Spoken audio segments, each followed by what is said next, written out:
Un saludo a todos, espero estén bastante bien. Mi nombre es Luis León y este es Detrás del Beat número 4. Hace un par de semanas que no he sacado un episodio, principalmente porque he estado un poco ocupado con ciertas cosas. Pero bueno, regresamos a esta especie de podcast en video o una serie de podcast o simplemente videos, como lo quieran ver, como lo quieran llamar, en donde el objetivo ha sido ir entrevistando ciertas figuras en la industria mexicana de videojuegos con el objetivo de ir aprendiendo sobre ellos, hablar sobre un tema en particular, dejar un registro, difundir material sobre qué involucra la creación de videojuegos, cómo es el mundo de los videojuegos, ese tipo de cosas. Quizá abarca demasiado, quizá abarca muy poco, pero bueno, el punto es que las personas, ustedes que están interesados en ese tipo de temas y quizá no saben a dónde ir, qué consultar, pues este tipo de videos son informativos para ustedes, tengan la cantidad de información que tengan. Así que, habiendo dicho eso, quisiera introducir al invitado de este episodio, que es David Surazzi, o mejor conocido en redes sociales como Sade Kim, o Klim, o Gin, ahorita nos platicará él. Así que mejor voy a dejar que él nos diga quién es, y muchas gracias por estar en este episodio. Hola, pues sí, mi nombre, como ya dijiste, es David Surazzi.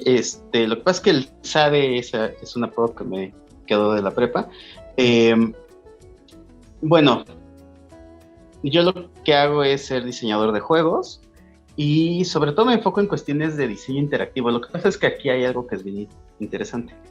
Cuando la gente piensa en diseñador de juegos o diseño interactivo, se imaginan algo de alguien que está haciendo código, programando, haciendo HTML5 con JavaScript y haciendo implementaciones así.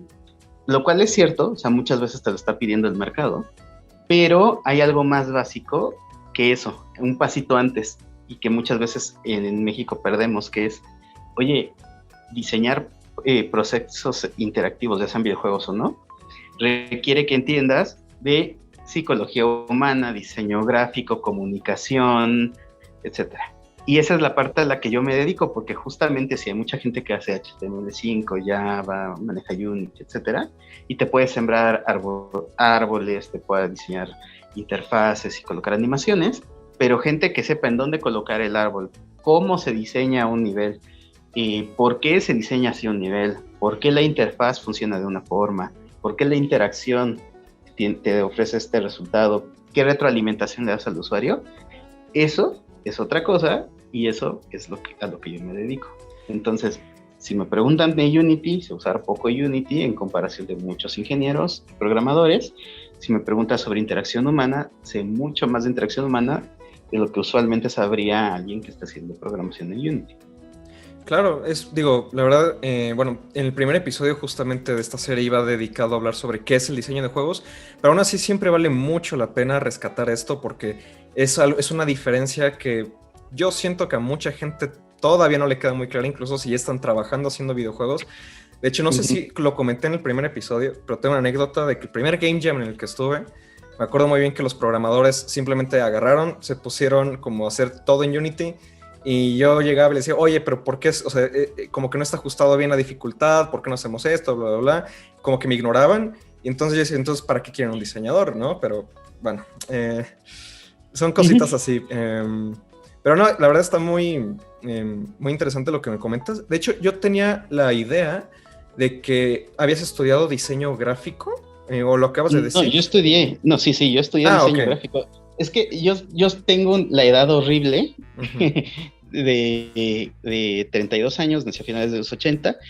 Cuando yo estaba estudiando universidad, en 2007, no había carreras de videojuegos. De hecho, en 2007 apenas había como iniciado el de tal vez podrías hacer videojuegos en Latinoamérica y en países en desarrollo, gracias a la poderosísima tecnología de Flash. Entonces era otro mundo, ¿sabes? O sea, en 1995 al 2005, o sea, tú veías los videojuegos y decías, es una industria ajena a alguien clase mediero como yo, porque requeriría yo tener la capacidad económica de irme a vivir a otro país para estudiar la carrera. Para 2007, la tecnología se acerca, empieza Unity, empieza Flash está en su apogeo, Newgrounds, y entonces te das cuenta que animación y videojuegos ya empieza a ser técnicamente viable. Pero no hay escuelas, no hay profesionalización, es como todavía muy salvaje. Cuando yo voy saliendo de la escuela, en 2011, ya Devour lleva 2 ediciones, sí, 2010, sí, 2 o una edición, no me acuerdo bien. Entonces, apenas empieza, ¿no? Y de hecho, por ejemplo, cuando Devour inicia, uno de los talleres estrellas de Unity, y hoy en día agarras cualquier tutorial en YouTube y le entras a Unity. Entonces sí ha habido como un cambio muy grande en cómo ha sido la visión de qué es el diseño de juegos y todo este tipo de situaciones. Incluso algo interesante. Curiosamente, en 2006, 2005, en Finlandia está un proyecto que es lo que hizo que Finlandia tenga una gran parte de su Producto Interno Bruto basado en los videojuegos. Y el proyecto empieza por algo que hace Devour, que es enlazar con instituciones gubernamentales, con escuelas, para empezar a capacitar chavos. En México lo que hacen es que se fundan muchos estudios, se funda Slang, se fundan otros estudios pequeños, y ahí se ve como un poco el contraste de modelos, porque mientras Finlandia sí logró generar una industria, México se quedó tropezando en errores administrativos de cómo manejar empresas. Entonces, bueno, ya la distancia no es tecnológica, sino es metodológica. Y eso es todavía más confuso para el emprendedor promedio, para el chavo que quiere entrarle. Porque entrarle metodológicamente a algo implica cuál es el proceso para hacer las cosas. En cambio, tecnológicamente todavía hay pretextos, como dirías, bueno, pues es que te tomas el tutorial y lo resuelves. Pero metodológicamente tú tienes que considerar qué recursos tienes, cuánto te cuesta implementarlos, qué puedes alcanzar y en qué tiempo para mantenerlos funcionando. Porque si un videojuego te va a tomar 4 meses o 8 meses, que te toma 8 meses cuesta el doble del que te toma 4. ¿Y cuál va a vender más? Entonces empiezas a ver que ahí está como el centro del nudo en Latinoamérica y en muchos países en desarrollo, que es, ok, ya tenemos acceso a la tecnología, pero ¿cómo hacemos que esto funcione como un pipeline que nos genere la industria y que nos genere resultados, ¿no? Sí, justamente, bueno, una conversación que siempre suelo tener en clases con profesores es eso, ¿no? De cómo hace falta mucho productores de videojuegos aquí en México. No sé cómo lo veas tú. Lo que pasa es que sí hacen falta productores, pero también necesitas que entendamos qué son los productores. Porque, fíjate, eso es algo interesante. Ellos mencionan productores y si hacen falta productores. Un productor que hace en un videojuego checa la legislación, maneja los presupuestos, maneja los recursos, te genera el cronograma para que puedas desarrollar el proyecto, busca los publishers, ok. Pero el productor no necesariamente está haciendo que tus programadores, tu diseñador de juegos y tu equipo de arte estén coordinados, porque para eso hay un director. Y muchas veces en México, sí, la gente lo que dice es, mira, yo soy CEO, ¿no? Y como soy CEO, yo estoy haciendo la dirección y la producción y puedo hacer una chamba que es de 2 personas, yo solito, porque me puse el título nobiliario de CEO. ¿Qué es lo que pasa? Pues no. Si hay quienes por fuerza de la vida y de la experiencia laboral, hemos tenido que echarnos un rol, el otro, a veces los dos. Pero honestamente, o sea, a nivel de proyectos profesionales, por ejemplo, yo te diría, ahorita, ¿no? Estamos haciendo un software de animación. Ok, yo lo estoy produciendo, porque estoy gestionando los tiempos, checando los features, buscando los inversionistas, toda esta parte. Pero quien está haciendo la dirección es José Limón. ¿Por qué? Porque él está haciendo las implementaciones, viendo qué se puede hacer, checando cómo tienen que ser los templates, junto con Crow García. Entonces, esa es otra chamba. ¿La podría hacer yo solo? Claro. Mira, ese proyecto, lo que hemos avanzado de diciembre para acá, lo habríamos avanzado yo solo. ¿Qué te gusta? en un año, cuando en realidad ya pasaron 4 meses. Entonces también es bien importante entender esto. Sí es bien complejo el proceso de un videojuego, pero tiene su razón. Es demasiado caos lo que tienes que contener. Tienes que contener un equipo de arte, un equipo de programación, un equipo de diseño y además un equipo administrativo. O sea, por lo menos, y si lo hacemos muy básico, es tener cuatro despachos, 4 estudios de cosas distintas dentro de una sola empresa o un solo proyecto. Entonces, humanamente no es posible. Tienes que empezar a delegar y tienes que empezar a profesionalizar. Y de hecho, ese es uno de los puntos que creo que sí, en donde sí cojeamos en Latinoamérica. Uh-huh. A mí me ha tocado hablar con gente en Estados Unidos que, por ejemplo, Ryan North, que es un escritor de cómics, y si tú contactas a Ryan, él tiene un asistente que le lleva la agenda. Si tú contactas a un estudio de videojuegos en México, muy probablemente nadie lleva la agenda. O sea, lleva la agenda el que contesta. Y no está mal, es nuestro rasgo cultural, la multidisciplinariedad, pero tampoco es lo más profesional que hay en el mundo. Entonces, sí tenemos que ver cómo podemos sacarle ventaja a nuestras condiciones culturales y no nada más dejarnos ir por el tobogán de, pues, si así se hace un puesto de tacos y de quesadillas sacando el comal y poniéndose a vender en la calle, así voy a hacer un estudio de videojuegos, o así voy a hacer un despacho de diseño, o así voy a hacer un despacho contable. Y en México sí hacemos eso. Sí, ¿no? Así sacamos acá el letrero y órale, se venden tamales y videojuegos, y si usted quiere también le vendemos logos.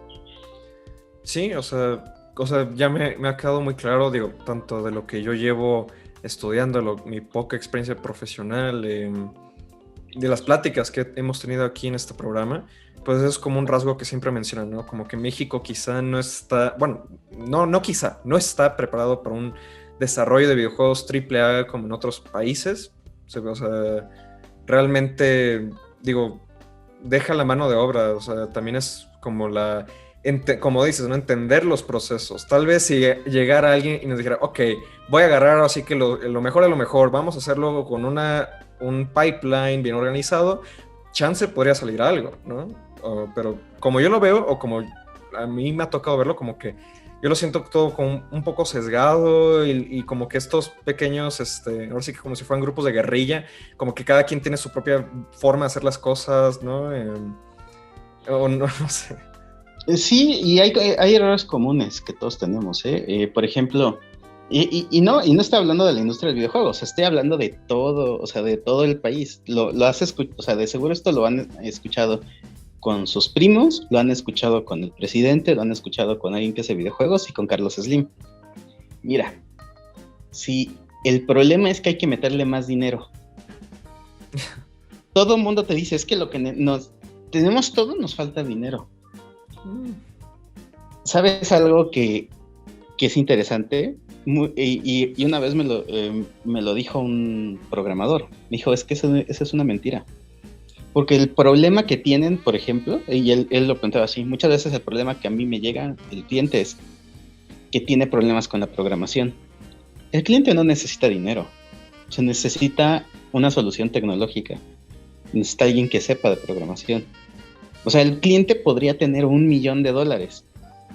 Si no tienes a alguien que tenga esa solución tecnológica y ese acceso a la programación, ¿de qué le sirve el $1 millón? Y es cierto.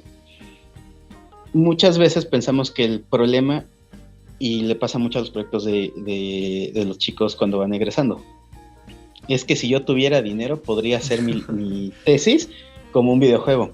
No necesariamente es que el problema es que tengas dinero, el problema es que cuando tú lo planteas, es el público existe, los recursos que estás pidiendo son los mejores, ¿de verdad tiene que haber otro Dark Souls? O sea, ¿de verdad necesita el mundo otro Dark Souls, pero ahora ambientado en alguna cultura prehispánica? Y entonces empiezas a darte cuenta que tal vez no va por ahí. Y lo que pasa es que también ha sido el juego del año, ¿no? Pensemos, por ejemplo, cuando salió Breath of the Wild, como te vendían los juegos en todo el mundo, es como un Zelda, pero este es en una isla tropical, este está en México, este está en China, este es un Zelda, pero, o sea, Genshin Impact, ¿qué es, no? Pues es que es un Breath of the Wild, pero pues chino. Chino, con unas Pues, chinas. pues qué padre, ¿no? Entonces, en realidad, pues no hay una respuesta creativa. O sea, estás entrando a un mercado que está muy saturado y que es muy complejo. En cambio, por ejemplo, y esto también te lo dejo de planteamiento, ¿no? Pensamos en propuestas más autorales. This War of Mine. This War of Mine es una propuesta muy autoral que está respondiendo a una situación de guerra de alguien en Medio Oriente. ¿Y qué es lo que pasa? No hay condiciones o problemas sociales que podamos retratar en un videojuego que sean una condición local, pero que pueda ser interesante y explotable. O sea, no por la explotación comercial. O sea, no Bueno, es el lucro yo con creo el que morbo. también, o sea, bueno, perdón que te interrumpa, pero es que yo también creo que el This War of Mine justamente es un muy buen ejemplo, porque bueno, yo lo jugué cuando salió y me pareció un juego muy interesante, pero justamente algo que he visto con los años es que lo han sabido vender muy bien y lo han relanzado tantas veces, le han metido un montón de expansiones y al parecer a la gente le ha gustado, ¿no? Entonces, de que se puede, pues se puede, ¿no? Pero... Pero, por ejemplo, ¿por qué? O sea, pero en México no hay un planteamiento así. Y no me estoy refiriendo a hablemos de la violencia. No, tenemos muchos problemas. O sea, por ejemplo, pensemos en algo equivalente a This War of Mine, que es muy de México y de Centroamérica en estos últimos años, es la sequía. O sea, ¿qué haces ante...? O sea, todos hemos jugado Stardew Valley, ¿no? Va. Todo, pero ¿qué pasa si hay sequía? Sí, ¿Cómo sí. reaccionan los personajes? Y no es un juego que está hecho pues para ¿sabes? O sea, este tipo de planteamientos lo hacen interesante. El problema es que ahí necesitarías entender metodológicamente dónde está el fallo, ¿no? O sea, cómo le hago para hacer un sistema como el de Stardew Valley, cuál es la metodología que voy a seguir. Y por otro lado, necesitarías entender el contexto social, y ahí hay algo que es dolorosamente latinoamericano. En realidad somos muy poco reflexivos. O sea, sí somos muy aventados de hacer cosas, ¿no? O sea, ábranse. Ahorita lo reparamos con un alambre y van a ver cómo la carnita asada no se interrumpe. Órale. Y ahorita sacamos un cable, ponemos el foco y se sigue. Pero en realidad no buscamos soluciones a largo plazo. Entonces, como no hay una reflexión sobre la raíz. No solo la raíz, sino el contexto, ¿no? O sea, pensemos, por ejemplo, en el cine o en la literatura mexicana.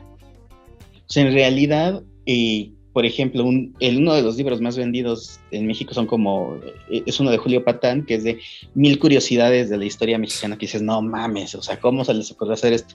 Bueno, va.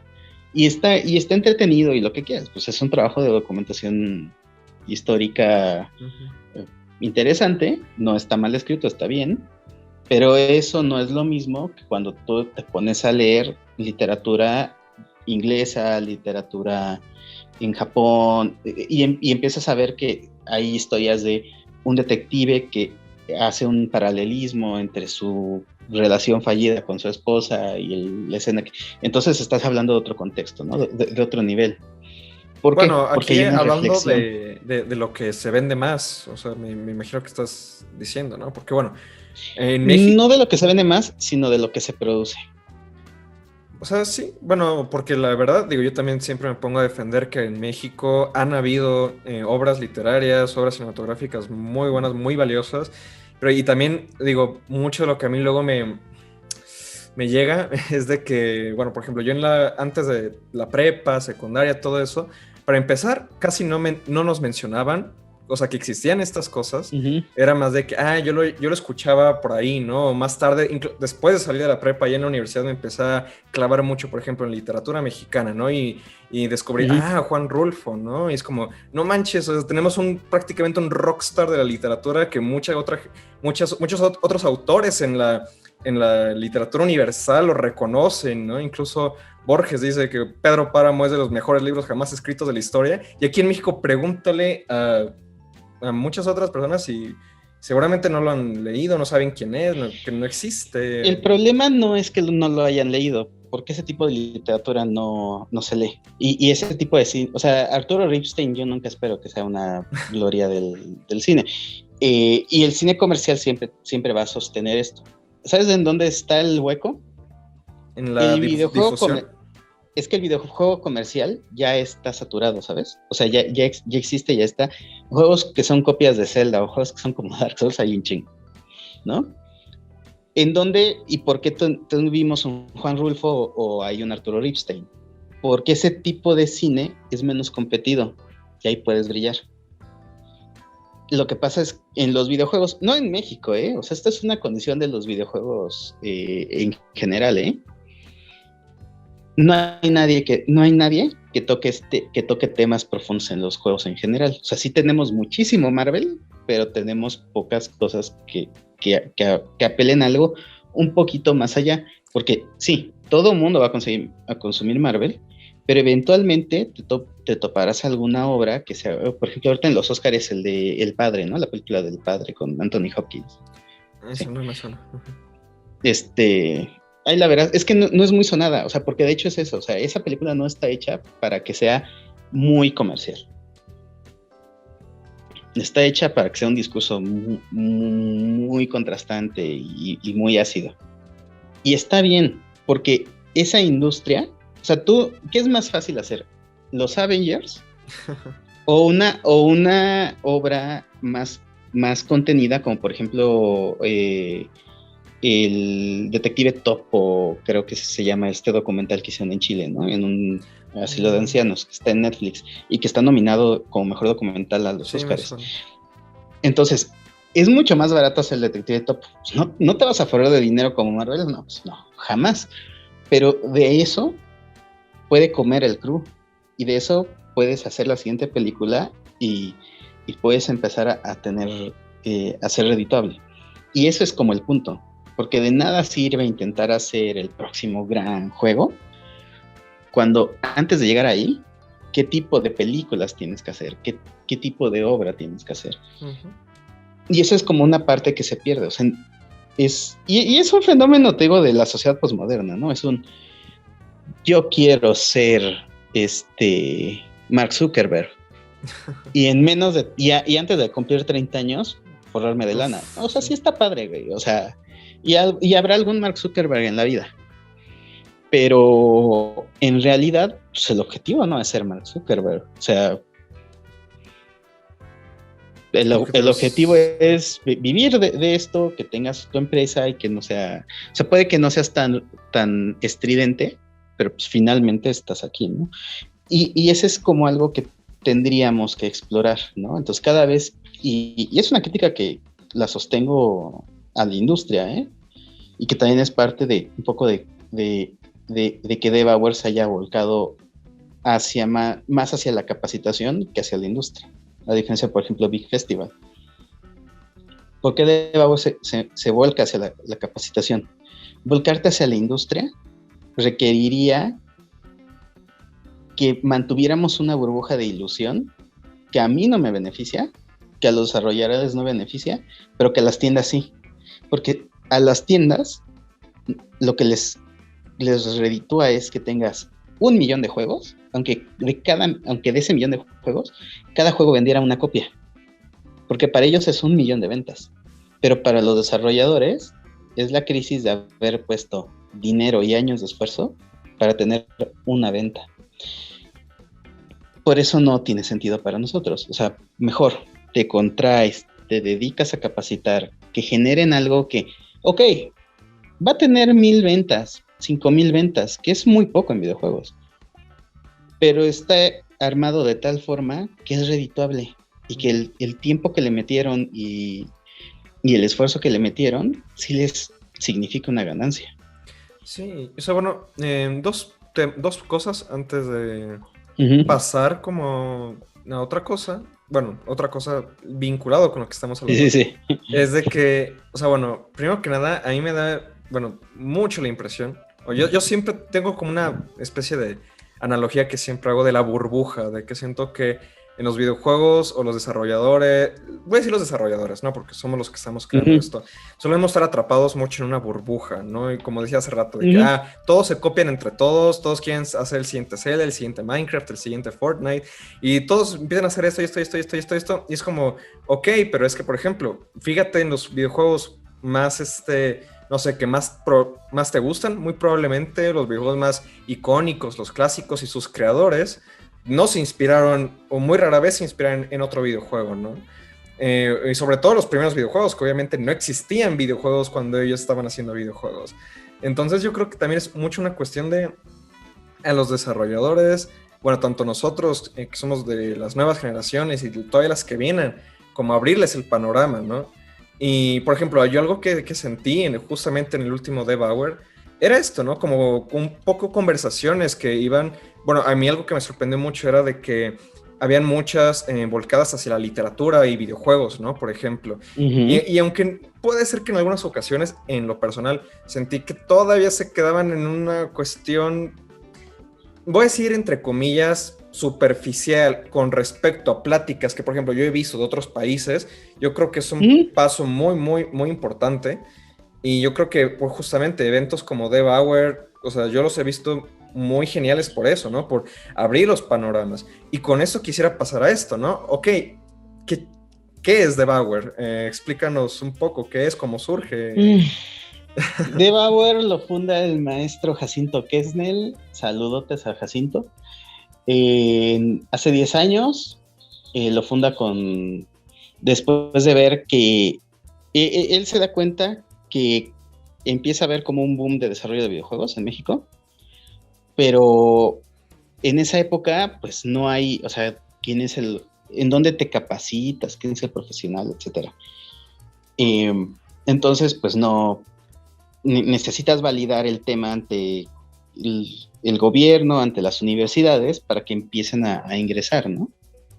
Entonces el maestro Jacinto lo que hace es que pronto será doctor, lo que hace es nos pone, funda Debauer, lo hace con la UNAM, hablan sobre el videojuego, es un espacio académico muy ligado al arte, muy ligado a la cultura, y eso valida la investigación en videojuegos y se va repitiendo cada año. De hecho, eso es algo muy importante que la doctora Blanca nos ha recalcado y que es nuestra directora académica, que es, o sea, Debauer es un evento académico. O sea, si lo comparas con todo un evento académico, o sea, no más, Rockstars, ¿no?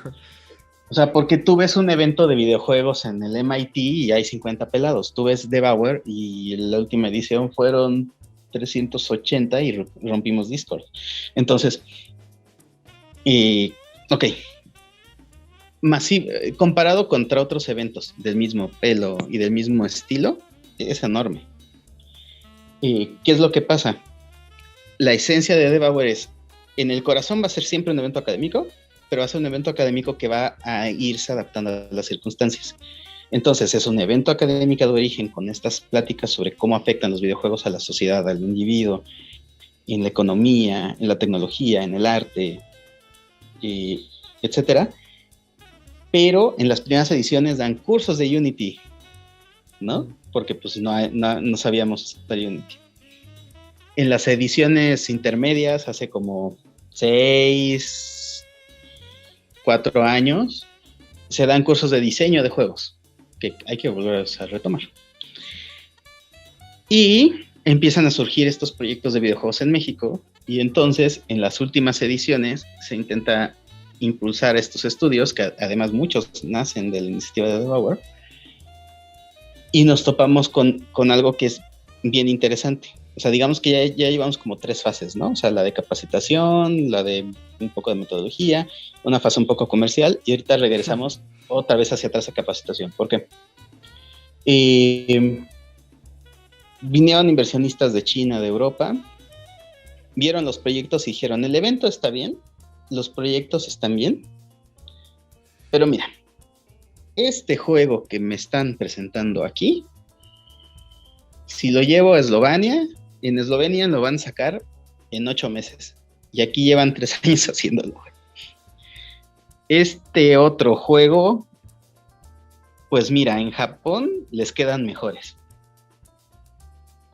Y este otro proyecto de muchos juegos móviles rápidos, bla, bla, bla, pues mira, aquí me están ofreciendo que me va a costar, poniendo, todo esto lo estoy parafraseando, o sea, obviamente no son las cifras ni es quemar a nadie.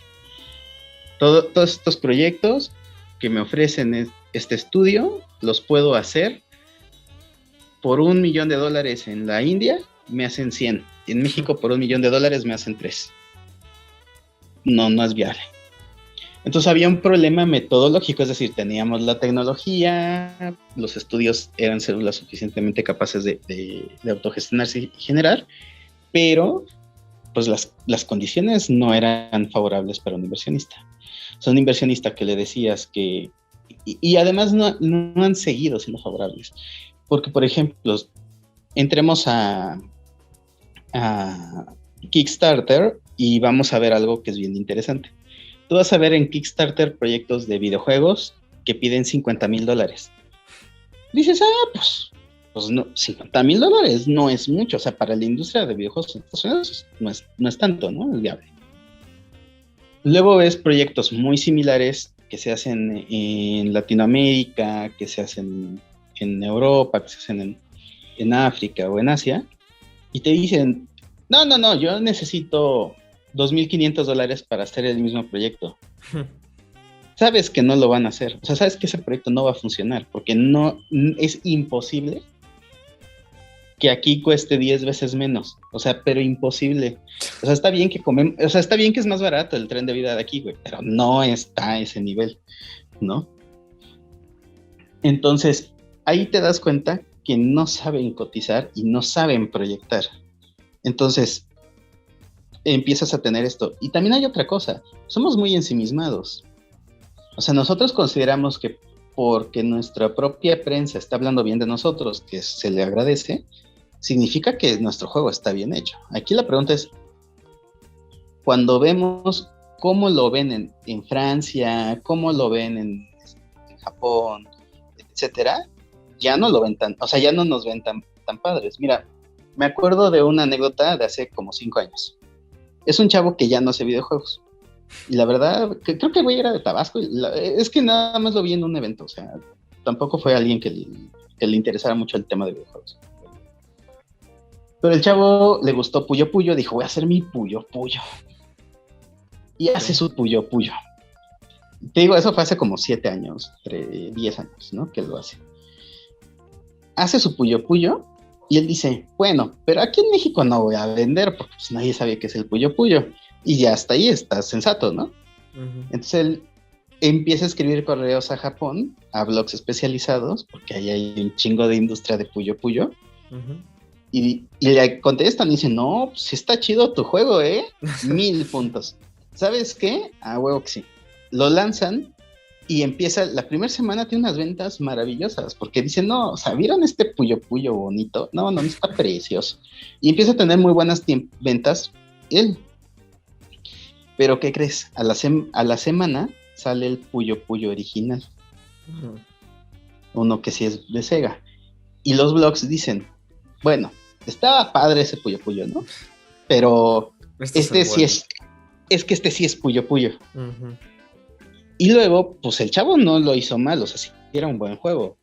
Pero, ¿qué crees? No le puedes ganar a Sega, que lleva haciendo Puyo Puyos por 15 años. Y pues no venden ya. Deja de vender el güey. Bancarrota, ¿no?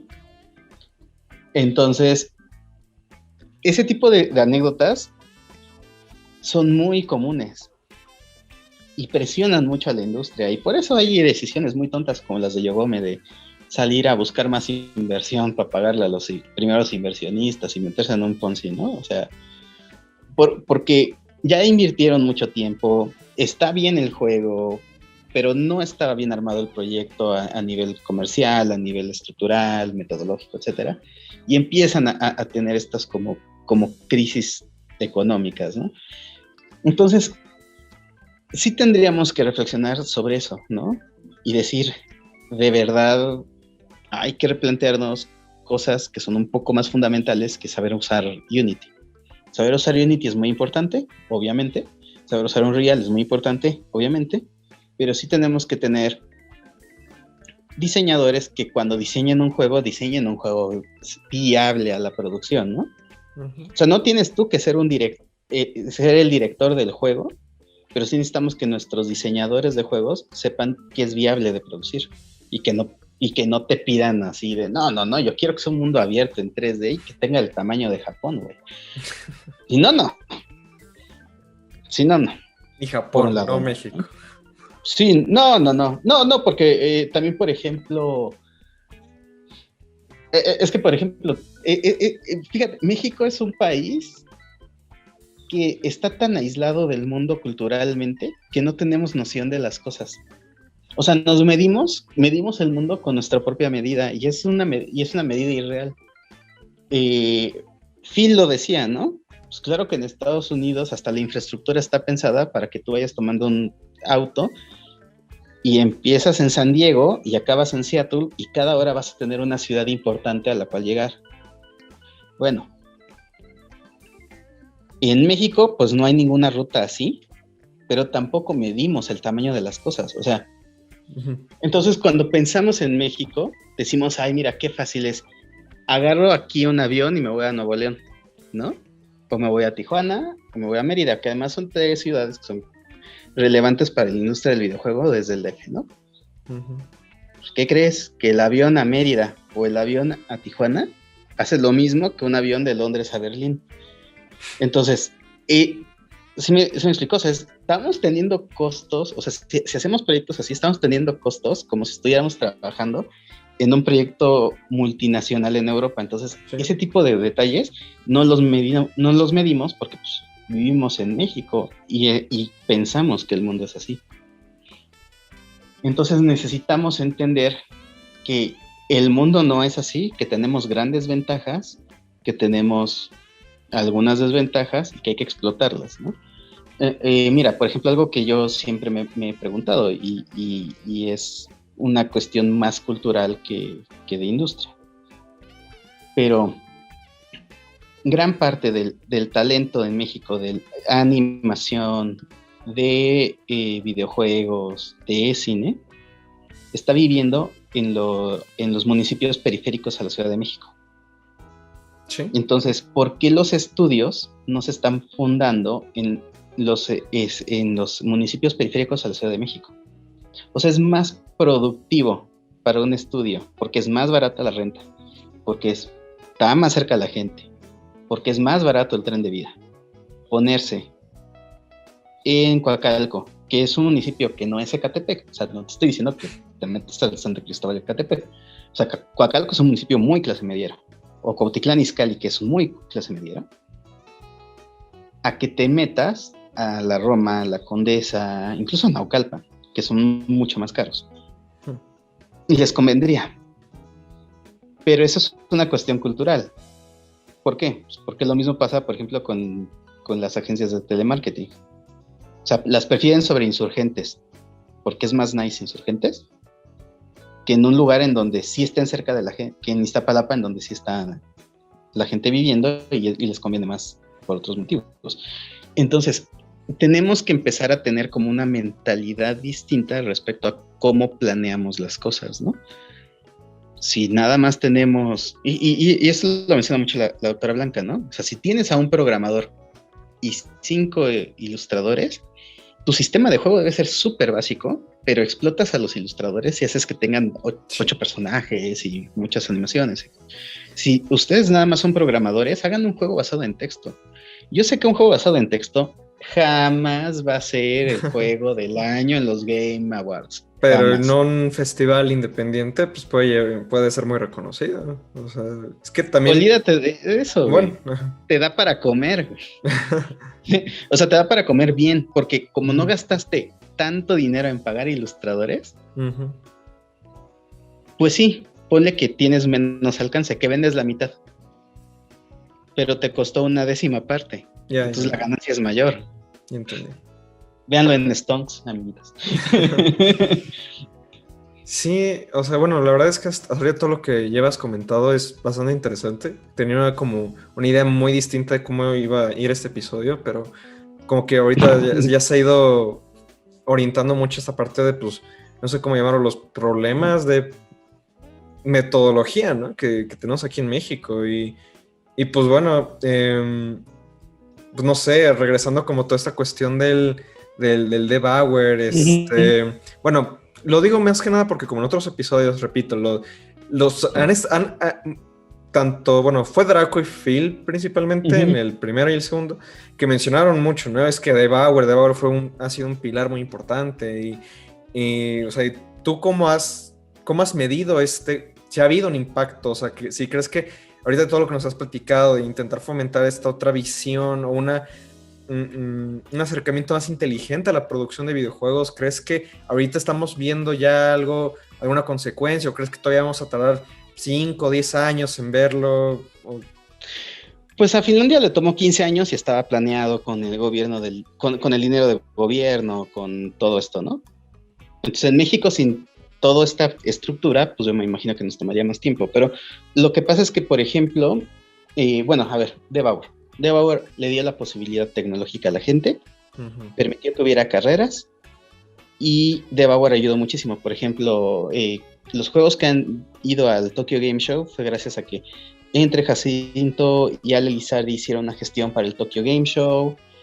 Nosotros hemos mandado juegos a la Barcelona Games Week, gracias a la Universidad Abierta de Cataluña. Hemos hecho juegos con otro festival, y me voy a ver súper mal, pero es que es un festival chiquito del País Vasco, y fue hace un buen tiempo, entonces no recuerdo, de hecho creo que le cambiaron el nombre, entonces, o sea, que ahorita tiene otro nombre. Entonces bueno, sí, si ahí, no, probablemente sí. después haga la investigación y ahorita en pantalla aparezca el nombre, así que ahí lo podemos. Sí, porque además es en euskera, entonces no es una cosa rarísima. Hemos trabajado con Amaze en Berlín, nos llevamos muy bien con Pixels en Montreal, que es una iniciativa para impulsar a las chicas en la industria y a las personas de color en Canadá. Hemos trabajado con Colombia, con Sandra Rosso de la revista Gamerson, para traer Womanize de Berlín a Latinoamérica y para traer y desarrollar el Latam Game Jam. Entonces hay mucha conexión, ¿no? De hecho, últimamente nos estamos llevando muy bien con unos chicos de Argentina que se llaman El Jardín, con Fendevs Perú, en especial con Écate, que es una artista visual peruana que tiene proyectos muy interesantes y que le estamos ayudando en lo que podemos.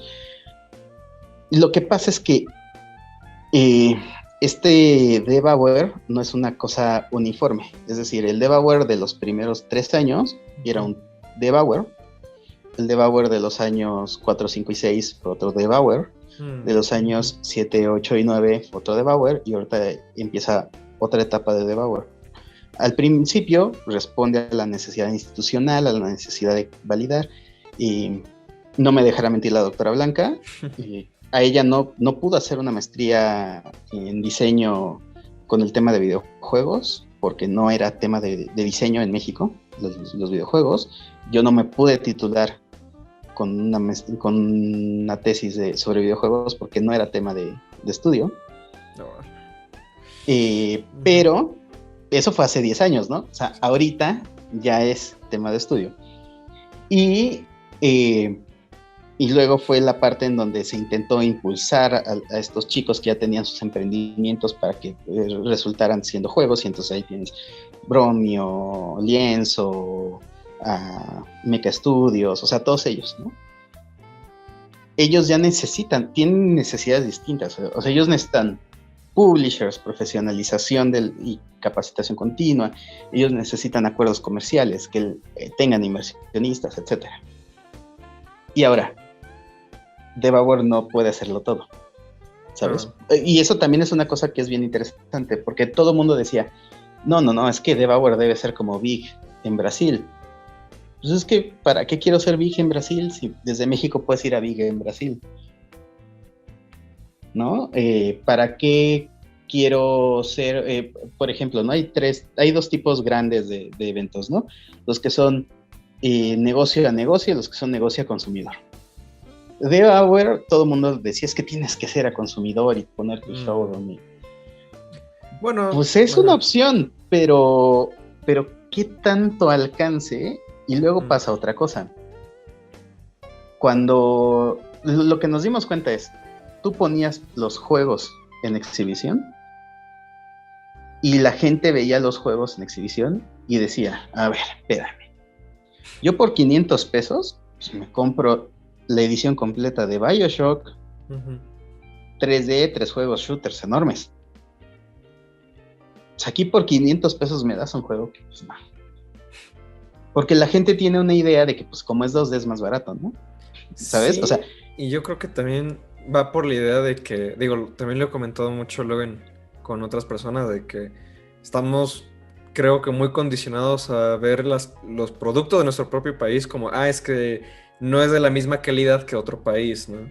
O sea, incluso también, o sea, es como hacen algo en otro país y aquí en México somos la copia, ¿no? Y digo, no por echarle sal ni tierra, porque conozco a gente que ha trabajado en ese juego, pero simplemente por la reacción que yo he escuchado mucho de amigos, de gente que yo conozco, ¿no? De que han visto un juego como el Chavo Kart, y dicen como, es Mario Kart, pero de México. Y no va a ser bueno, ¿no? Porque es mexicano y es el Chavo. Como todos esos estigmas, ¿no? Que tenemos. O sea, como que estamos condicionados a tirarnos basura a nosotros mismos, ¿no?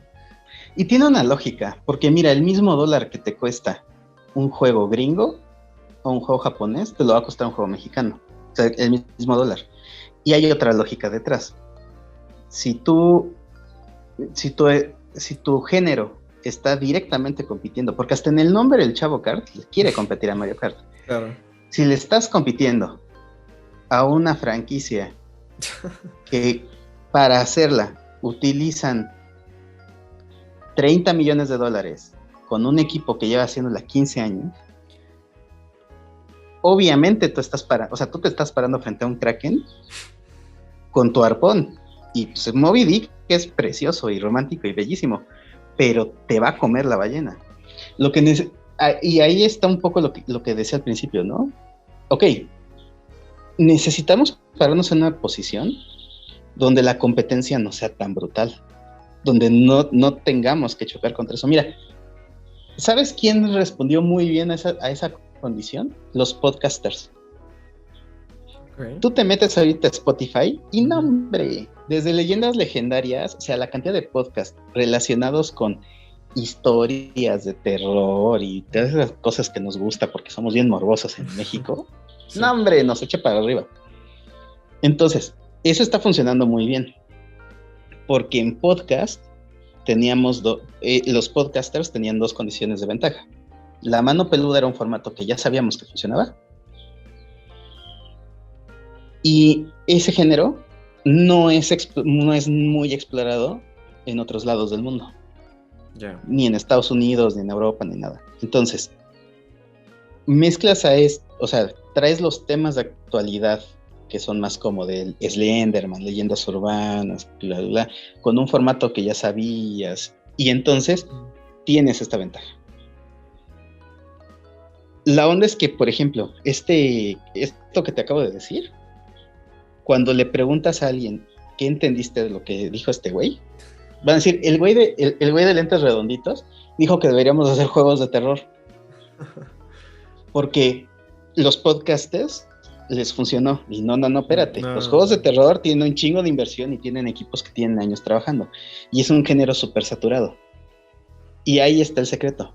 O sea, en lugar de pensar en la respuesta fácil y lineal, lo que tendremos que pensar es qué condiciones tenemos en México para jugar. O sea, algo que yo, por ejemplo, siempre me he preguntado es, bueno,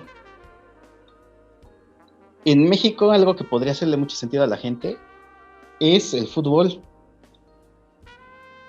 Y hay muchos ejemplos muy interesantes de juegos de fútbol que fueron muy populares en México. No ahorita, hace 30 años, pero que tú puedes retomar, ver que esos juegos no se parecen a lo que es FIFA hoy, no competirían con FIFA directamente, y que podrías hacer un juego con esa temática, con un poco más de jiribilla y ondas así locas, y entonces va a funcionar. O sea, podría funcionar. No estoy asegurando que funcione, igual y lo haces mal, ¿no? Igual y no, o igual y ya la gente ni ve fútbol, ¿no? ¿Se me explicó? Pero por lo menos en un mercado donde tu opción de fútbol es FIFA y nada más FIFA, hacer una opción de un juego de fútbol que no se juegue como FIFA, te da una opción, ¿no? O sea, te da una posibilidad de mercado. Ese tipo de cosas son las que tendríamos que estar explorando en México. De hecho, Phil lo dice con el cine y los melodramas. Sí, de hecho, justamente iba a tocar eso porque también creo que Phil una vez en una clase que tuve con él, terminó hablando como, por ejemplo, de qué le gusta a los mexicanos, ¿no? Y eso es algo que desde entonces lo traigo en la cabeza, así como, a ver, ¿qué nos gusta a los mexicanos? Pero, o luego siento que termino en algo muy, muy general, o en algo muy específico.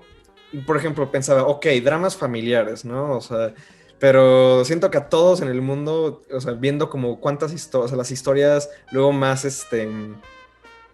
más emotivas, las más vendidas suelen ser dramas familiares, ¿no? Empezando y casi terminando por Star Wars, ¿no?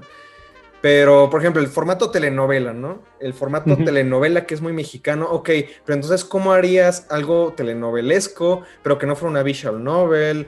O, por ejemplo, o sea, siento que no solamente es la temática, ¿no? Sino encontrar una forma diferente de presentarlo. Porque también, por decir algo mexicano, los narcos, que siento que ha jalado muy bien en Netflix, ¿no? Ok, pero ¿cómo haces? O bueno, siento que ahorita habría que hacer un ejercicio de diseño de juegos, ¿no? Bien, bien. ¿Cómo hacemos un juego de narcos que no se parezca a Grand Theft Auto? Que no se parezca a un juego de Tycoon, ¿no? Que existen muchos juegos de Tycoon de narcos que creo que no les ha ido tan bien. ¿Cómo hacemos esto? O sea, yo creo que también, o sea, no solo es la temática, sino simplemente encontrar una forma diferente quizá de presentar el juego, pero no lo sé. Te voy a contar una historia Ajá. que es un arquetipo del cine mexicano. Ok. Hay un detective al Ajá. que lo llaman a un caso, el caso súper violentísimo, un asesinato, no tienen ni idea de cómo pasó. Y lo que hace el detective es, se mete a un lugar o sea, súper rancio, y el güey va y golpeando gente, le saca la información para luego encontrar al asesino. Ok. Esa película, estamos de acuerdo que suena a cine mexicano. Sí, Sí, sí, o ¿no? sea, es algo que ajá, puedo visualizar. ¿De qué va Hellboy 2? Ah, bueno, hace mucho que no la veo. Ahí sí me Hellboy falla. 2 va de que, Ujú. Hellboy 2 va de que se roban, el hijo mata al papá, el hijo elfo mata al papá elfo, se roba una pieza, arman un desmadre en una casa de subastas, ahí se mete Hellboy, ahí sale volando el güey en la explosión y ya todo el mundo se entera de que existe el güey. Y luego el güey va y para sacarle información se mete a un mercado de trolls. El mercado de trolls es la Merced. Entonces, porque todo el mundo dice, es que no, es que lo mexicano tiene que ser que le pongas el zarape. No, está Ajá. hablando el güey con mitología nórdica, que es mucho más accesible. El güey está hablando de cosas mucho más accesibles en la superficie, pero la estructura es la de Matando Cabos, la estructura es la de la historia más chafa de policías y narcos mexicanos. O sea, honestamente, porque ¿en qué acaba? En que el güey se sale de la corporación. ¿Sí me explicó? O sea, Sí. es una de los Aldama, pues. Pero ahí el chiste es que está bien hecha, bien escrita, con buena producción, todo esto. Eso es el centro, ¿no? Por ejemplo, ¿por qué Romeo y Julieta es la historia que todo mundo le hace sentido? Güey, todo mundo hemos estado de adolescentes queriendo con alguien que no nos fuma, fin, ¿no? Entonces todo mundo va a hacerle sentido a ese tipo de cosas. Claro que si tú lo estás poniendo en un contexto que se le haga sumamente hostil al individuo, es decir, si queremos que Romeo y Julieta vivan en la Guerrero, mira, yo sé que a todo el mundo le encantó la de el chico este la de No estoy aquí, ¿no? Que son estos chicos ya no estoy aquí. en Nuevo León. Ajá, ya no estoy aquí. Perfecto. O sea, como snob, maravilloso. La neta, yo que estoy aquí en el DF, que soy de Oaxaca, no tengo ni idea de qué diablos pasó. ¿Por qué? Pues ni les entiendo cuando hablan, porque hablan en un slang demasiado, o sea, es demasiado de ellos, ¿sabes? O sea, realmente a mí, pues sí, pues qué feo que tengan que irse, pues porque les echaron a la tira, güey, pero no es tan significativo, porque la neta es que no es algo que a nivel lenguaje me pueda mover lo suficiente. Entonces a mí no me sorprende que en los Óscares no haya pegado, porque aunque a nosotros nos parece maravilloso, es sublime, y mientras más al norte y más pegado a Nuevo León estés, te le vas a entender más, pues la verdad es que yo no veo que pueda hacer conexión, aunque la historia es una historia muy básica, alguien que es desplazado. O sea, podría ser el Conde de Montecristo, ¿sabes? Pero el Conde de Montecristo te hablan tan genérico de un güey que el cacique lo manda a chingar a su madre para quedarse con su esposa. Ah, pues sí, ¿no? Pues es un castillo, pues todo el mundo entendemos que es un castillo. Pues igual y no estamos pensando en el mismo castillo, igual y en México pensamos en Chapultepec, y en Japón piensan en un castillo japonés, pero el concepto castillo es muy genérico. Sí, entonces, claro, eso nos ayuda, ¿no? Sí, es que justo esto de cuáles son los elementos mexicanos es algo que también siempre repito, le he estado dando vueltas en el subconsciente durante años, ya, bueno, desde que lo mencionó Phil. Y entonces, digo, también lo traigo a colación porque hace poco estaba leyendo un libro, lo voy a poner en pantalla, que hablaba de los videojuegos japoneses y de cómo se volvieron tan atractivos, por así decirlo, en el resto del mundo. Es que ellos, bueno, el libro se llama Power Up, How Video Games Gave the World an Extra Life. Es un título que me parece horrible, sí. Porque siento que suena súper, no sé. Pero genuinamente dice cosas muy interesantes sobre cómo los japoneses empezaron a meter muchos elementos visuales y narrativos en los videojuegos, ¿no? O sea, porque mientras que los primeros videojuegos estadounidenses, perdón, eran muy abstractos, ¿no? Breakout, una pelota, ¿no? De Pong, dos sliders, ¿no? No sé, 2 bloques. Y en Japón te estaban manejando Donkey Kong, un personaje, ¿no? Pac-Man, un personaje, Mario, un personaje, que no son personajes para nada profundos, ¿no? Pero son personajes completamente visuales. Y decía que eso tiene que ver mucho con una filosofía japonesa de... Bueno, hay un término japonés que nuevo, probablemente lo voy a poner en pantalla, esto es súper fancy, pero básicamente los japoneses, ¿qué hacen? Cuando están haciendo algo para el mercado, cuando están creando algo, lo suelen hacer con una filosofía muy... creo que era una palabra que más o menos significa quitarle los rasgos los rasgos nacionales, como hacerlo muy para todo el público, como que es una filosofía que tienen mucho en Japón, y es muy paradójico porque los japoneses con esa filosofía de hacer las cosas muy atractivas para el resto del mundo, como que es su propia identidad, ¿no? O sea, como que ya tenemos una estética japonesa muy bien definida y lo hacen partiendo de esto puede pasar en cualquier parte del mundo, ¿no?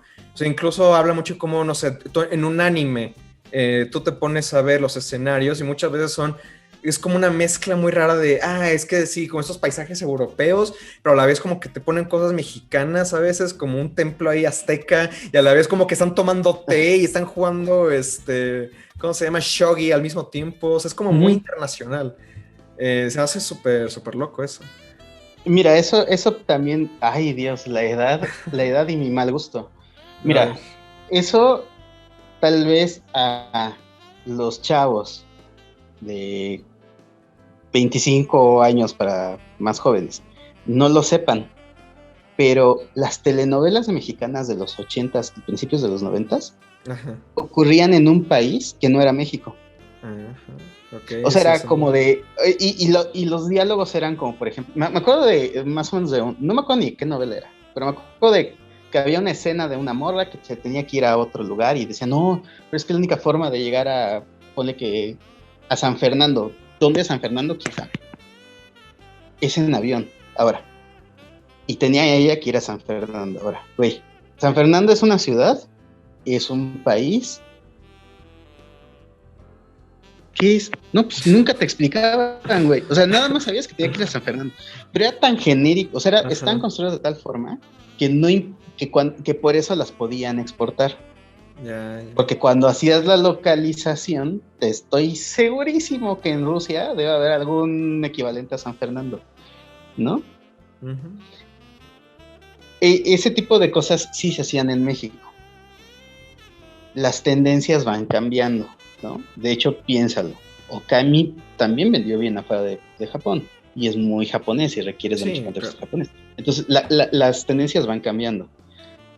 Pero lo que es importante, lo que es el centro de la discusión es la experiencia humana. O sea, la experiencia humana de huirle a un fantasma es algo que todo mundo hemos experimentado. Es decir, todo mundo nos hemos sentido perseguidos. O sea, no es tan profundo como suena, o sea, en realidad, pero si te ha correteado un perro, tú puedes entender a Pac-Man, ¿no?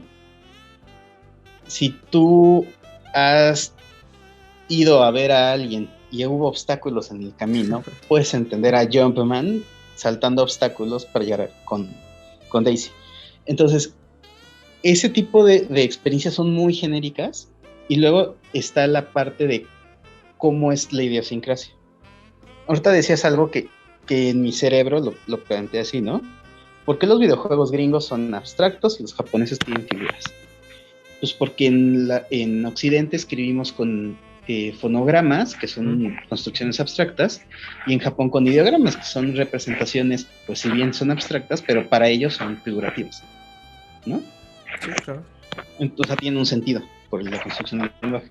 Entonces para ellos tiene un sentido que se construye así, ¿no? Por ejemplo, esa es una opción. Ahora, ¿cómo construimos en México? Y la pregunta que haces es bien interesante y Phil la hace y la deja muy al aire para que puedan explorar, pero por ejemplo, acotándoles como en Evangelion cuando a Shinji le ponen un piso para que tenga referencia. Ok, ¿qué es lo que pasa si tú tienes la historia de los volcanes?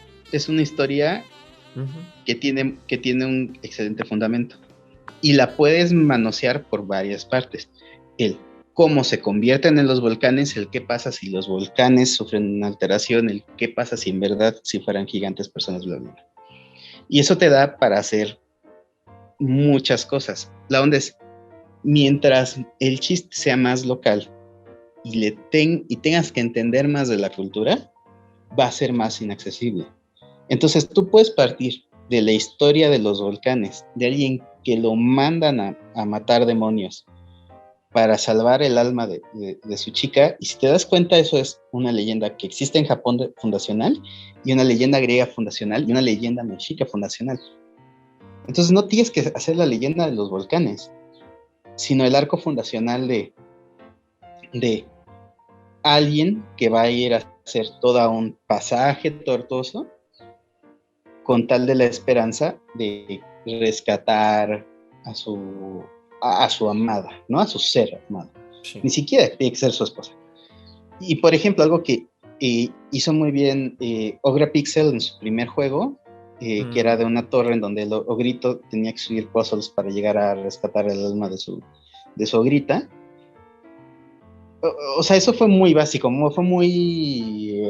o sea, no, porque lo hablé con Steve, ¿no? O sea, ajá, o sea, no es que lo diseñara así Steve y su esposa, pero pues la historia se les hizo buena y la historia, si te das cuenta, pues es una historia arquetípica, ¿sabes? Entonces, no tendríamos que preocuparnos mucho por hacer, no tendríamos que preocuparnos mucho o hacer el esfuerzo en que sea muy mexicano y sacarle la esencia mexicana. Tendríamos que hacer mucho el esfuerzo porque el lenguaje, como lo entendemos, se ha entendido por otros. Sí. ¿Y cómo entendemos el lenguaje en México? Somos muy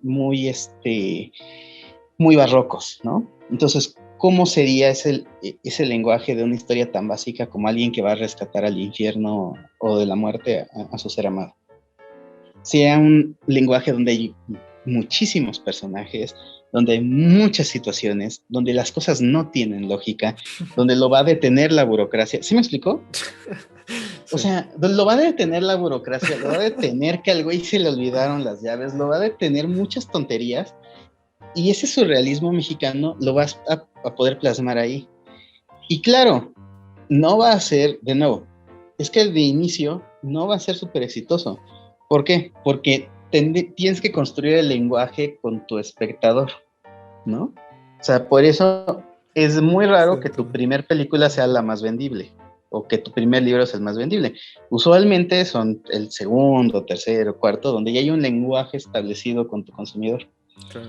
Pero sí podrías establecer ese lenguaje surrealista en el que vivimos en México, ponerlo con dragones, ponerlo con incas, ponerlo en el espacio, en el futuro, en el pasado, ponerlo con fantasmas, y va a seguir siendo mexicano, porque sí tienes esa base. Sí, claro. Entonces, no se estresen en el fondo, estrésense en la forma, en que la forma sea accesible. Sí, o sea, de hecho, bueno, de las cosas que también se me han quedado más grabadas últimamente, creo que con toda esa la pandemia, ya ni sé qué año es, pero hace 2 años fui de voluntario al Pixelat.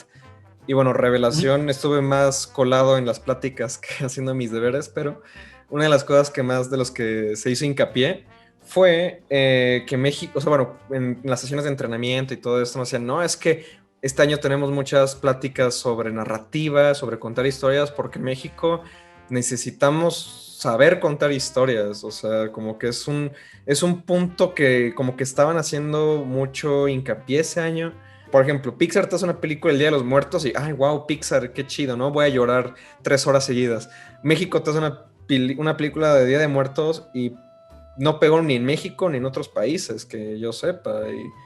O no sé, ¿qué opinas de esto? Precisamente por eso, porque se preocuparon mucho por...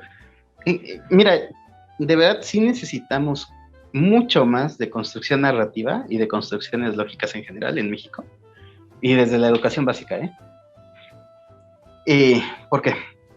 Por ejemplo, Coco contra Día de los Muertos. Día de los Muertos es la historia de un morro al que le roban un collar y entonces regresa y una cosa así rara. Y barroca y ni me acuerdo. ¿Ok? Coco es la historia de un niño que conoce a su abuelo, pero que no sabía que era su abuelo. Ahora, ¿cuál tiene más valor emocional? ¿Que te roben la joya de la familia o que conozcas a tu abuelo que no sabías que era tu abuelo? Sí, pues tienen Y no me... Lo tienen ya muy, no sé, estudiado. No sé si estudiado, Sí. incluso lo tienen más, no es que esté estudiado, sino que lo tienen más interiorizado, diría, ¿no? Lo que pasa es que es más genérico. O sea, todo mundo, yo estoy seguro que en todo el mundo alguien tiene familiares perdidos. Estoy segurísimo de eso, ¿no? Y lo único que hicieron fue poner un skin mexicano sobre una historia que era genérica y la cuentan como lo cuentan los gringos. O sea, Coco se parece más a esta historia de un cuento de Navidad que a una historia de una leyenda mexicana, en cómo lo cuentan. Porque en una historia de un cuento de Navidad a Scrooge le van a explicar pues el valor de la familia y de la comunidad, y entonces lo hacen que tenga un viaje por un mundo fantástico en donde ve las consecuencias de sus acciones. ¿Y qué no en Coco vemos un viaje por un mundo fantástico donde los personajes ven las consecuencias de sus acciones? Sí. Entonces, cuando hablamos en México, tendríamos que hablar de cómo construimos el mundo en México. ¿Y cómo construimos el mundo en México? En México construimos más como Tintán. Son personajes inteligentes, astutos, no muy éticos, no muy moralmente respetables, pero muy astutos. Son más parecidos a Doctor Who que a otra cosa. Pero ¿cuándo has visto que alguien intente hacer una historia de ciencia ficción donde el personaje sea inteligente y esa sea su cualidad?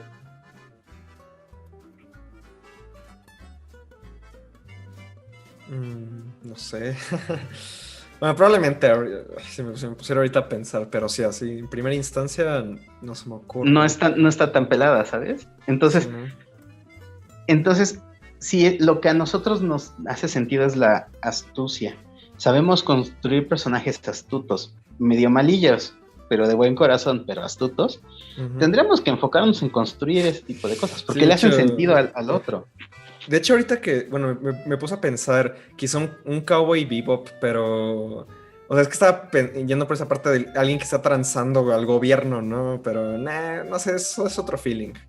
Pero, sí, ¿no? Tienes, o sea, yo creo que hace falta mucho esa parte, ¿no? De saber cómo comunicarnos y, bueno, ahorita regresando al libro que había mencionado, Ujú. justamente la tesis principal del libro dice cómo pues, a través de historias, por más sencillas que hayan sido, los japoneses lograron darle en el clavo a los videojuegos. O sea, de que Miyamoto, hay una frase que dice, ¿no? De antes de que yo entrara a hacer videojuegos, bueno, no es exclusivamente Ujú. antes de que él entrara, pero habían puros programadores, ¿no? Puros programadores que estaban haciendo juegos muy abstractos.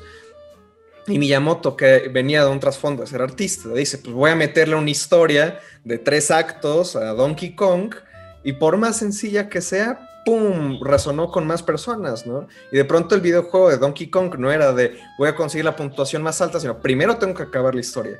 Después de que acabe la historia, ahora sí, a conseguir la puntuación más alta, ¿no? Y yo creo que esto lo quisiera ir ligando, o sea, digo, para irle también dando un poco de Ujú. coherencia a todo el tema que hemos hablado, con el simple hecho de que, pues bueno, creo que al menos la impresión que me deja de Bauer, habiendo solo asistido a una, que pronto espero asistir a más, eh, es, pues necesitamos una formación de entender el diseño de juegos, ¿no? Bueno, al menos yo que soy diseñador de juegos, yo veo que hay mucha falta, ¿no? De saber diseñar, comunicar, no solamente no quedarnos nada más en la parte técnica. Eh, Eso es, bueno, lo que yo siempre digo y creo que aquí también tú lo compartes bastante. Pues en realidad, o sea, sí, y de hecho, mira, también contando un poco la historia de Dave Bauer, mi historia personal y cómo ha evolucionado, ¿no? Eh, Como te comentaba, o sea, el inicio de Bauer era lo que aprendías en de Bauer era más técnico, ¿no? Y Unity, cómo hacer animaciones, etcétera. Y también yo empecé haciendo ese tipo de cosas, ¿no? O sea, empecé entendiendo pues, las animaciones, la parte técnica que podía hacer en programación, etc. Eventualmente, eh, platicando con la doctora Blanca, me dijo algo que tenía mucho sentido y que también Jacinto ya había aplicado en Devour. La verdad es que, pues como en la Unión Soviética, ¿no? En la Unión Soviética había muy buenos cineastas, pero pues no había dinero para hacer cine. Entonces lo que hacían era un cine más planteado en lo que podían y en lo teórico. Y en eso se hicieron buenísimos. Y pues sí, tenía razón, ¿no? Y Jacinto al hacerlo más académico también le hacía sentido eso, ¿no? O sea, había tomado la misma ruta. Y aquí creo que es la misma ruta. Ahora, hay una cosa aquí que es como la aportación del equipo de los últimos años con Jesse, con Doris, con Verónica, con Limón, con Crow, con Shali, con Dacia, con Roxana, que es, sí, pero la Unión Soviética estaba en un contexto distinto. Este contexto es otro. Y este contexto es tecnológico, aunque sí, hagamos cosas más teóricas, más de nicho, más ligadas a esto. Requiere de que contengamos y de que y entendamos estos principios en nuestro contexto. Y en nuestro contexto sí es necesario y sí es prudente considerar la capitalización.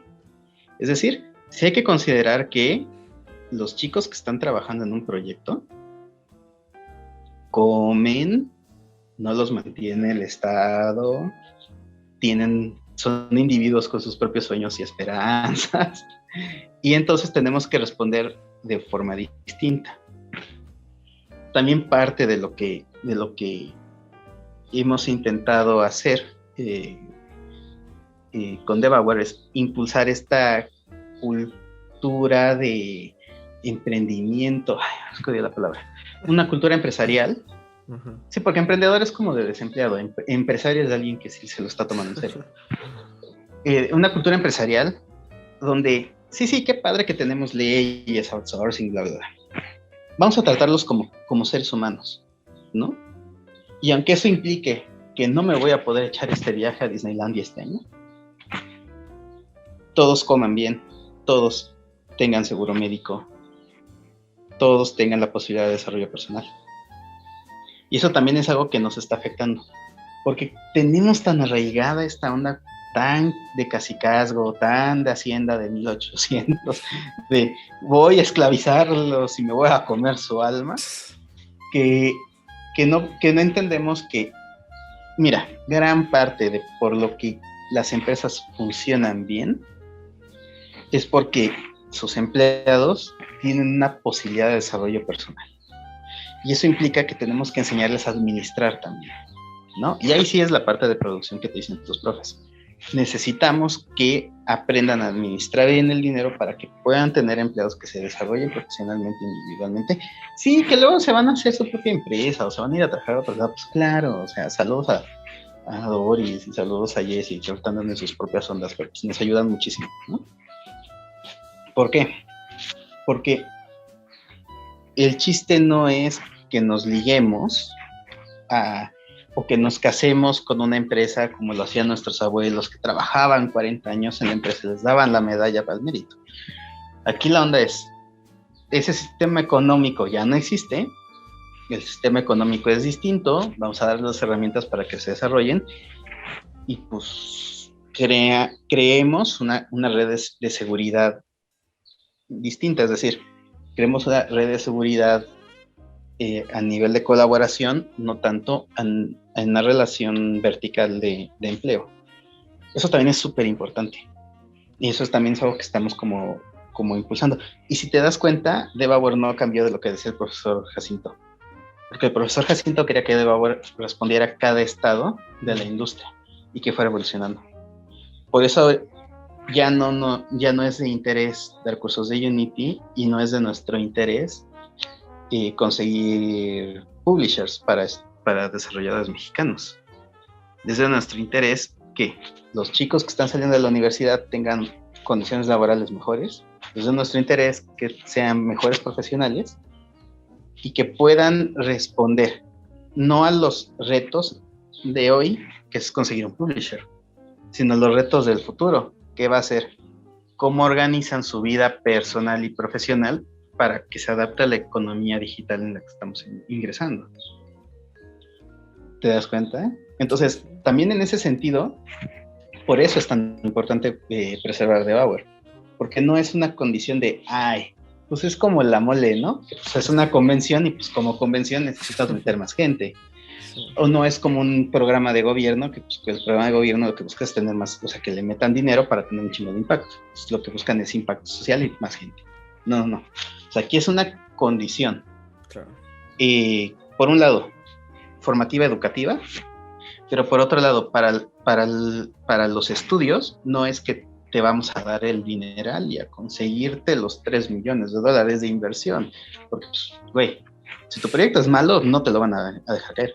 Más bien es capacitación para que los estudios tengan mejores procesos, mejor trato laboral, mejores condiciones para que tengan mejores empleados, para que tengan mejores proyectos, para que entonces sí bajen los recursos. Sí, ¿no? De hecho, bueno, yo tenía como en mi cabeza, también como comparando siempre con otros países, pero es que yo decía, es que el Devouer es como el GDC mexicano, ¿no? Pero obviamente, pues, las condiciones son muy diferentes, siempre va a responder algo muy distinto. Digo, yo creo que eso es de lo que, ahorita con lo que más me estoy quedando de esto, y digo, también para las personas que lo estén viendo, pues, obviamente, ¿no? Las cosas que ustedes piensen, vayan concluyendo, pues bueno, dejen en los comentarios, siempre es interesante leerlos. No, y de hecho creo que sí, es súper interesante, porque, por ejemplo, pensando en GDC, Ujú. GDC es muy bueno y excelente y responde mucho a Estados Unidos. Claro. Seguridad social, no mames, esto es capitalismo, cabrones. Chíquenle. ¿Sí me explicó? Sí. Pero ellos sí creen en eso. O sea, en Estados Unidos sí creen genuinamente en eso. O sea, todo el sistema está armado para la competencia libre, genuina, etcétera. Y de hecho, GDC pues responde, por ejemplo, a la iniciativa esta eh, de Day of the Deaf. ¿Es para qué? Para mayor representación de comunidades marginadas, porque esas comunidades no las pudiste subir al sistema capitalista, necesitan esas soluciones. Y está bien, allá. Claro. Porque ese es tu contexto de allá. México tiene su DevAware porque DevAware está respondiendo a un contexto de acá. Políticamente estamos en otra onda, económicamente estamos en otro sistema, el tren de vida es distinto, ¿sabes? Entonces tenemos que responder a las necesidades de aquí. Y de hecho, por eso, en ese sentido, es maravilloso que haya comunidades locales a lo largo de México y es maravilloso que haya comunidades en todo el resto de Latinoamérica que estén generando este tipo de discursos. Ahí te va mi punto de la crítica y donde creo que tendríamos que poner la reflexión todos. Y es, ¿de verdad mi comunidad tiene un plan?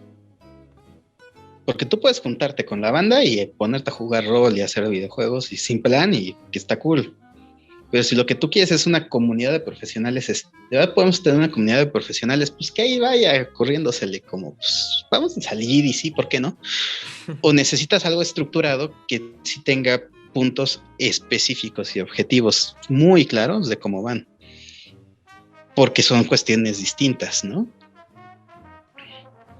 Y ahí yo sí lo pondría en la mesa. Y también el tipo de comunidad en la que te quieres reunir y con quien te quieres pegar. Porque, por ejemplo, estoy pensando en cuántas veces has escuchado que como comunidad digan, oye, espérame, es que yo creo que sí deberíamos de tener todo seguro social, güey. ¿No? Bueno, no me vas a dar seguro social, pero pues ¿por qué no buscamos alternativas? Por ejemplo, en Japón no hay un seguro social, pero todas las empresas, o sea, desde las revistas hasta los desarrolladores, tienen una especie como de contrato colectivo con empresas aseguradoras japonesas que les proveen los servicios de salud. Entonces, no importa si tú eres reportero en un blog, desarrollador en Konami o el presidente de Nintendo, todos tienen un seguro médico muy similar. Sí hay diferencias, pero básicamente similar. No necesitas un sindicato, o sea, no, la onda, por ejemplo, es pensar en cómo resolvemos los problemas y ese tipo de problemas nosotros no los pensamos y son fundamentales. Y de hecho, por ejemplo, ahorita con el COVID lo vimos, o sea, no te tienes que morir, te tienes que enfermar para que ya sea un gasto y te rompa el tren de vida. Y la comunidad de la industria de videojuegos en México tenía alguna propuesta, nos apoyamos, no, porque se nos olvidó que nos enfermamos. Y ese tipo de cosas son importantes. Entonces, tenemos que empezar poco a poco a meter reflexiones pues más de adulto en la industria del juego, porque pues, si no, nada más nos vamos a quedar en los juegos son arte o no son arte. No, pues qué padre, güey, pero eso no.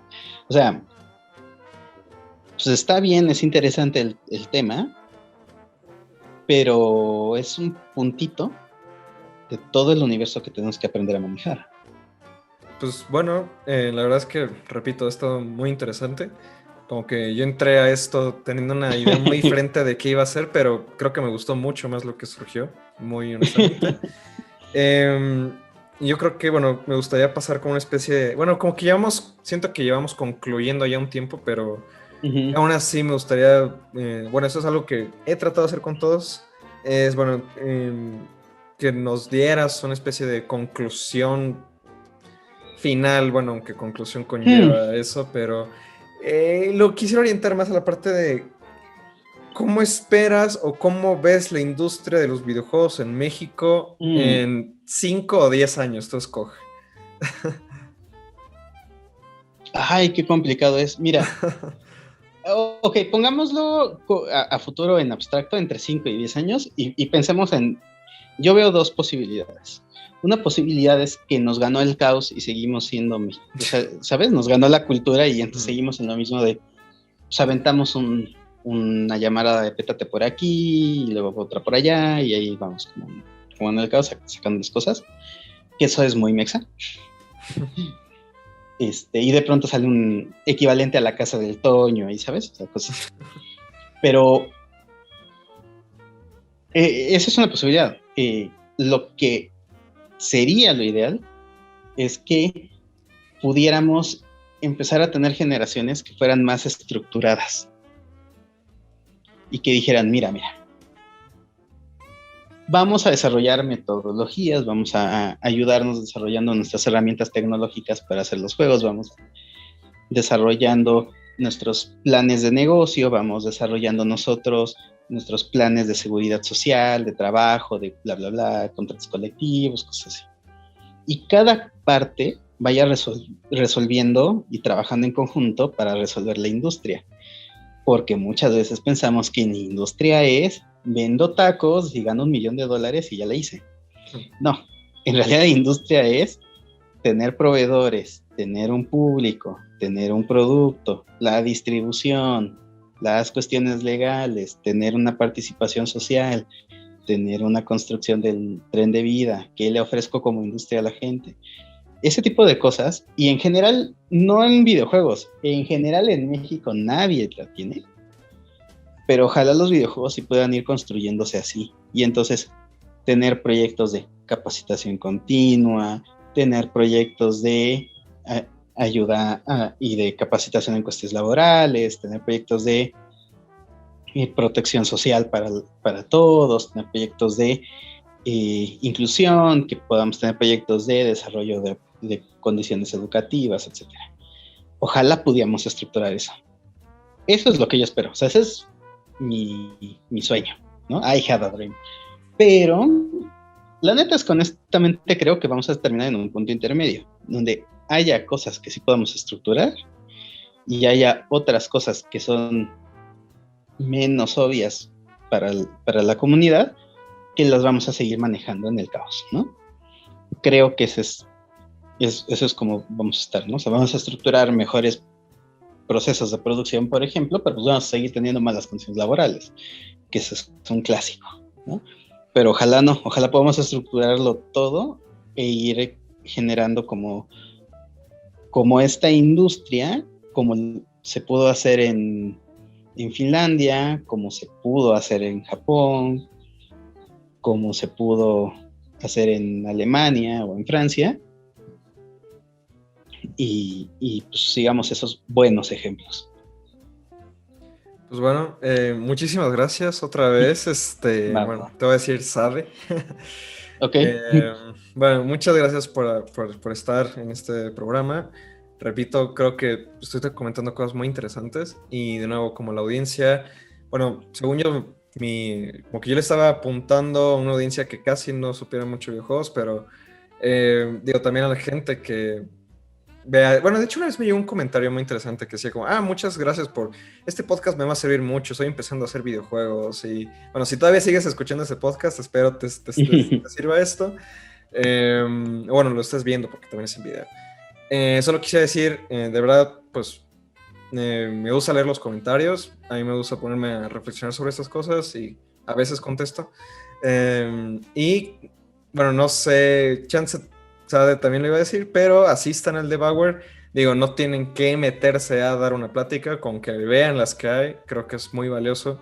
Creo que como algo que yo siempre digo que necesitamos en general como mm, medio de los videojuegos es reflexionar sobre los videojuegos, aunque no nos va a llevar muy lejos, solamente quedarnos ahí, pero bueno. ¿Algún detalle que quieras dejar? No sé, como de, hey, sigan el Devour en YouTube. Pueden seguir a Devour en Devour HR. DEVHRMX en todas las redes. Y así lo pueden encontrar. Le vamos a estar haciendo un rebranding. De hecho, ya hay nuevo logo y todo. Acaba de salir la convocatoria. La convocatoria trae el nuevo logo. Entonces, también, interesante, ahorita que decías esto. Si son alumnos y mandan propuestas a DevAware, pueden pasarles. O sea, no, si es para profesionales, pero también es un espacio para que los chavos puedan enviar propuestas y si están en la calidad, pasen. Obviamente, con los alumnos no les decimos, no, o sea, mándame algo de doctorado. No, obviamente con los alumnos pueden ser cosas más básicas, pero es importante que también participen porque justamente en algún lado tienen que empezar, ¿sabes? Entonces, muchos chavos empiezan carreras en DevAware, en la organización, ayudando con las cosas. El año pasado se nos complicó porque con el COVID no traíamos un desmadre, ¿no? ¿Sabes? O sea, ¿cómo haces algo totalmente digital y de la nada? Ahorita ya tenemos perfectamente claro qué hacer.